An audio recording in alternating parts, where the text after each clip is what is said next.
Hello everyone, my name is Brendan Marrett. That noise you're hearing is my ventilator, and thank you for tuning in to Page Turners They Were Not, my Star Wars podcast. Today we're going to discuss another force power, probably the most iconic force power, and that is telekinesis, or the ability to move objects with the force. Oddly enough, this was a force power not seen in Star Wars. It was seen in The Empire Strikes Back, when Luke pulled the lightsaber to him while trapped upside down in the Wampa cave. Yes, it is true, Star Wars never featured telekinesis. The Empire Strikes Back, in fact, is full of it. Going, of course, from Luke using it in the Wampa cave, to Yoda lifting the X-Wing, to even Darth Vader throwing things at Luke on Cloud City. Quite a bit of it was seen there. And the same, of course, in Return of the Jedi, with Luke lifting C-3PO on his Ewok throne, and also pulling the lightsaber toward him to strike down the Emperor, as Luke did. So we see a lot of it, and it's been a mainstay of Star Wars ever since. Whether it's, Qui-Gon using the Force to push some battle droids, making that weird day. I can't even do it. The weird sound effect it makes. There was a scene when the battle droid kind of makes this weird noise as it hits a wall. Whether it's that, or whether it's other moments like Rey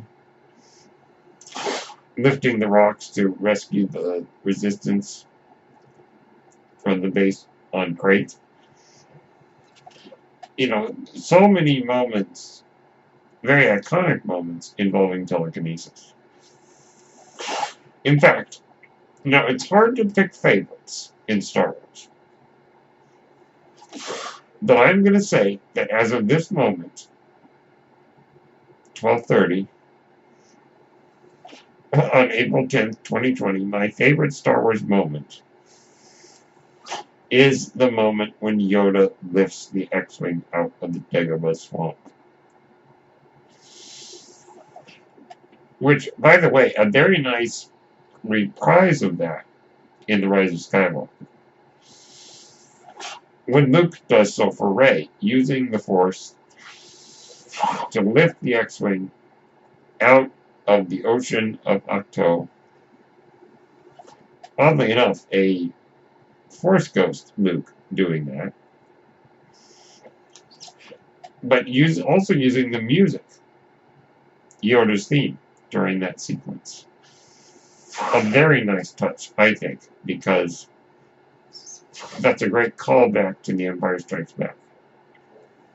So the scene of Yoda lifting the X-Wing and that whole sequence is probably my favorite part of any Star Wars film. And my favorite Star Wars scene, period. There's some good ones, but as of right now, that's what I'm going to choose. Telekinesis, as we see, can be used for good and evil. It would seem that, when Yoda's teaching Luke to use the Force, what is he having him do? He's having him lift rocks.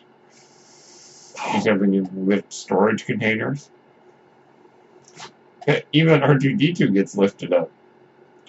I don't think R2 was expecting that. Thus explaining his rather surprised, Yet again, I can't do the sound effect. I sound terrible doing it. So it seems to me that telekinesis is a very basic force power that is taught to all force users. It would seem, based on what Luke does in Star Wars and what we see the younglings doing in Attack of the Clones, is that really one of the earliest force powers they learn is how to sense things using the force.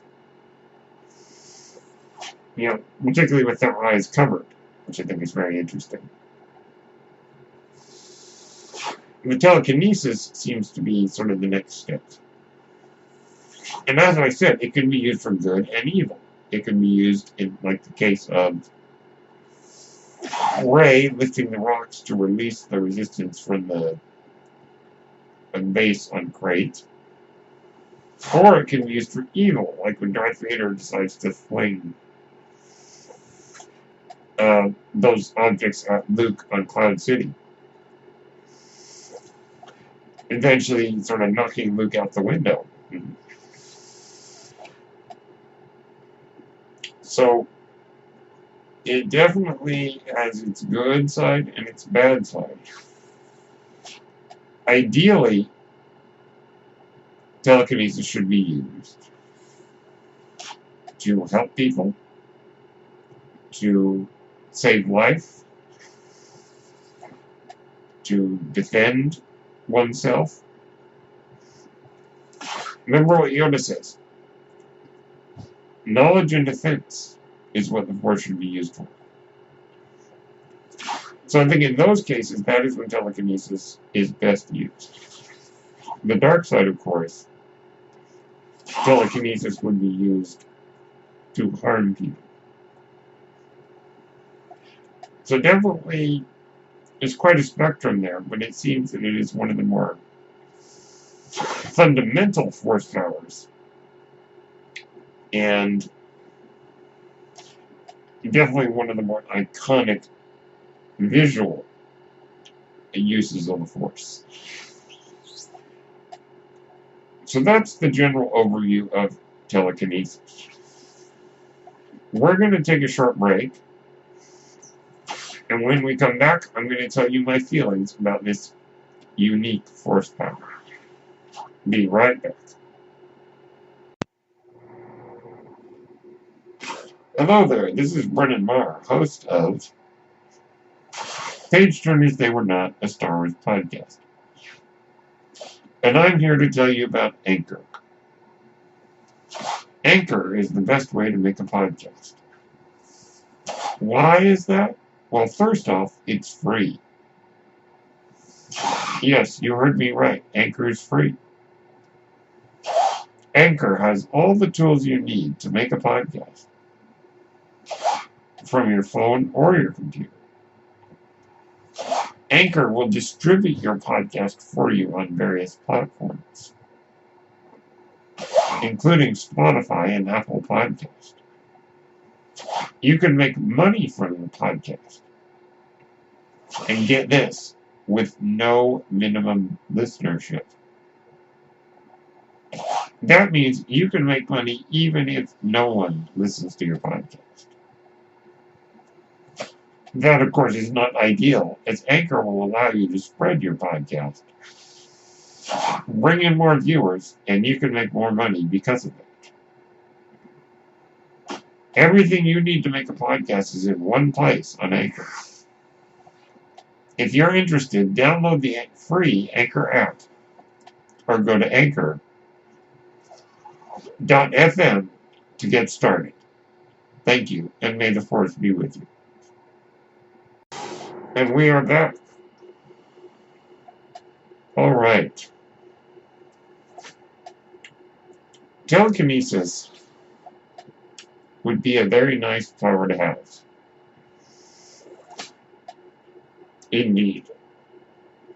Now, I don't necessarily believe, if we can go to real life for just a minute, I don't really believe that telekinesis is a real thing. Now, to be fair, I am what you would call a religious person. So I do believe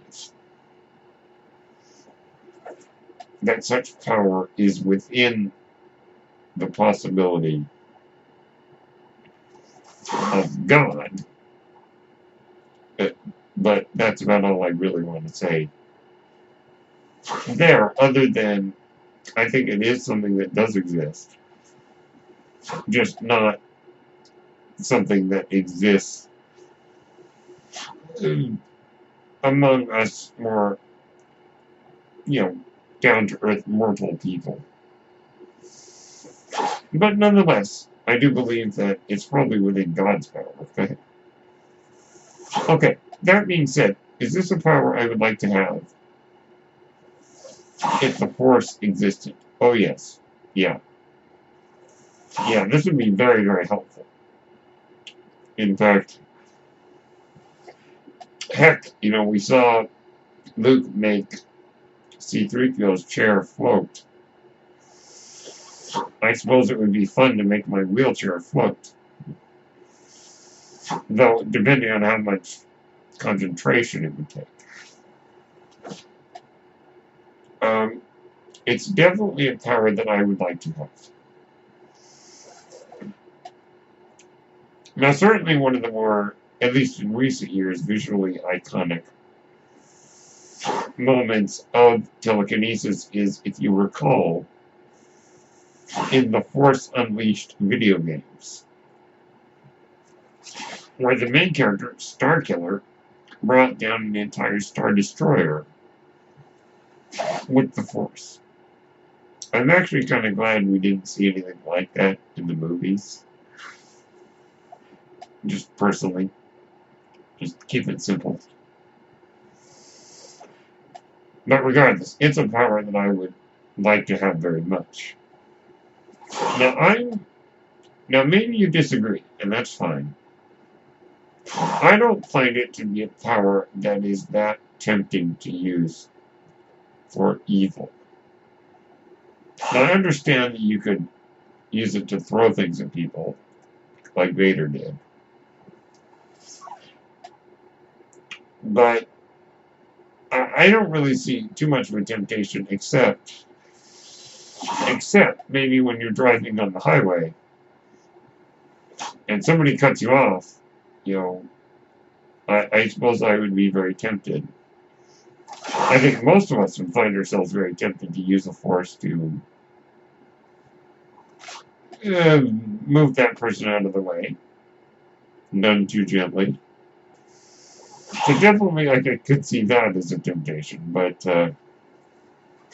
it would sure be helpful for me, especially given my limited physical abilities. That if I wanted to go to grab a cookie from the kitchen, I could use the Force to bring it to me and use the Force to hold it up so I could eat it. So it would certainly do me a lot of favors. So yeah, it's a very fun power, I think, to think about. It's also very, very iconic, as I mentioned. It very much is in keeping with what first comes to mind, at least for me, when you talk about the Force. Telekinesis is really, for me, at least, the one that comes to mind. It's really a neat visual. It certainly makes for very good visuals. Because certain Force powers are more subtle in that regard. Whereas Force telekinesis is something that can be very easily visually represented. I do find it very, very interesting that it did not appear in the original film. It did not appear in Star Wars. In Star Wars, we saw Force Sense. We saw Force Choke. We saw Mind Trick. But we never saw telekinesis. Whereas The Empire Strikes Back is quite full of telekinesis. In fact, as I said, Probably my most favorite scene involves Yoda lifting the X-Wing out of the slot. Which to me is probably one of the most iconic Star Wars moments. Now, it makes sense that Yoda would be a master of telekinesis. Given his short stature, it probably came in very handy. And as we saw him frequently, use telekinesis in duels, as he did when fighting Emperor, as he did when fighting Count Dooku. It seems to be one of Yoda's specialities, which is probably why we see him show it to Luke. Obi-Wan, we never really saw use telekinesis. So it makes more sense that Obi-Wan would be showing Luke different powers. It seems that the Jedi in general had different, and the Sith, and other dark side users. Each Force user has his or her own particular set of skills, to quote the Taken movies. And it just seems that Obi-Wan was not big on telekinesis in terms of what he used most often, whereas Yoda did. So I guess it makes sense that Yoda would be the first one to really show us telekinesis. So those are my thoughts on this interesting Force power. Let me know, is this a power you would like to have? My name is Brennan Marr. That noise you hear is my ventilator. And thank you for tuning in to Page Turners They Were Not, my Star Wars podcast. May the Force be with you.